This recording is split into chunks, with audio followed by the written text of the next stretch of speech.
একটা সময় ছিল যখন মে আই কামিং স্যার বললে বাংলা স্যার আমাদের ক্লাসে ঢুকতে দিত না, বলতো তোরা একটু বেশি ইংরেজ হয়ে যাচ্ছিস। আজকে সেই স্যারও হয়তো কোথায় কোথায় ইংলিশ বললে বোকাঝোকা করে না, কারণ তিনিও বুঝে গেছেন আজকের দিনে যে কোনো ফিল্ডে সফল হতে গেলে ইংরেজি জানা কতটা জরুরি। এমনকি পাড়ার মোড়ে বসে থাকা ছেলেগুলোও হয়তো মনে মনে ইংরেজি শিখতে চায়, না হলে যে তারা তাদের প্রেমিকাদের সঙ্গে হোয়াটসঅ্যাপ বা মেসেঞ্জারে চ্যাট করতে পারবে না। তাই বস, তোমারও যদি ইংরেজি শেখার বা ইংরেজিতে কথা বলার ইচ্ছে থাকে তাহলে এই 4-5 মিনিটের ভিডিওটা একবার দেখো। কথা দিচ্ছি এই সময়টা তোমার নষ্ট হবে না। তো চলো ভিডিওটি শুরু করা যাক। আসলে ইংরেজি শেখার সবথেকে সহজ পদ্ধতি হলো বেশি বেশি করে ইংরেজি শোনা। হ্যাঁ, তুমি যদি কোনো ছোট্ট বাচ্চাকে ছোট্ট থেকেই মারাঠি পরিবারে রেখে আসো, সে খুব সহজেই মারাঠি ভাষা শিখে যাবে, কারণ মারাঠি ভাষা শুনতে শুনতে সে সেই ভাষায় ইউজ টু হয়ে যায়।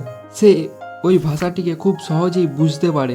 সেরকমই তোমাকে বেশি বেশি করে ইংরেজি শুনতে হবে। যারা মুভি দেখতে পছন্দ করো তারা চেষ্টা করো ইংলিশ মুভি দেখার। যাদের খেলা দেখতে ভালো লাগে তারা চেষ্টা করো ইংলিশ কমেন্ট্রি শোনার।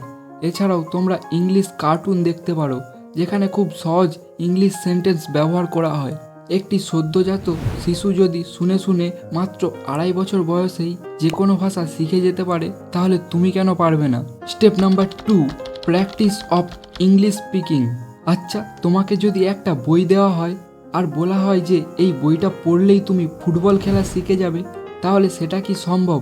না, সেটা যেমন সম্ভব না, তেমনই ইংরেজি বই পড়ে তুমি ইংরেজি পরীক্ষায় 100তে 100 পেতে পারো, কিন্তু ইংরেজি কোনোদিনও পরিষ্কারভাবে বলতে পারবে না। তার জন্য তোমাকে ইংরেজি বলা প্র্যাকটিস করতে হবে।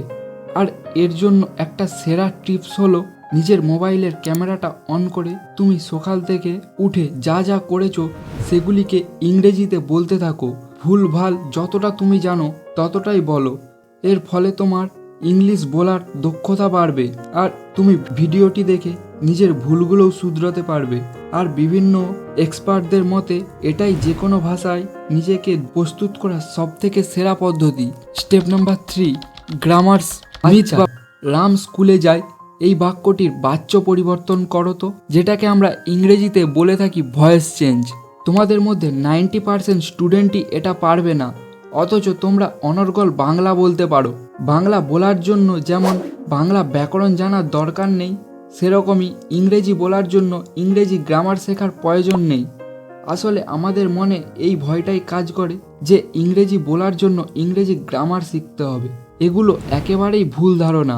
Voice change, narration change, split up এগুলো জানা একটা স্টুডেন্টের জন্য ভালো, কিন্তু এর সঙ্গে ইংরেজি বলা বা শেখার কোনো সম্পর্ক নেই। তাই ইংরেজি শিখতে হলে গ্রামার সম্পর্কে এই মিথ বা ভয়টা আগে দূর করতে হবে। আর বোনাস টিপস হিসেবে বলবো, পরিষ্কার ইংরেজি বলতে চাইলে যেটা বলতে চাও সেটাকে ইংরেজিতে ভাবো।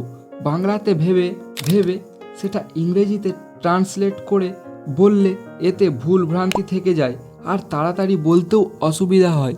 আশা করি তোমাদের এই ভিডিওটি ভালো লেগেছে। আর যদি ভিডিওটি ভালো লেগে থাকে তাহলে এর পরবর্তী কোন টপিকের ওপর তোমরা ভিডিও দেখতে চাইছো অবশ্যই কমেন্ট করে জানাবে। Thank you.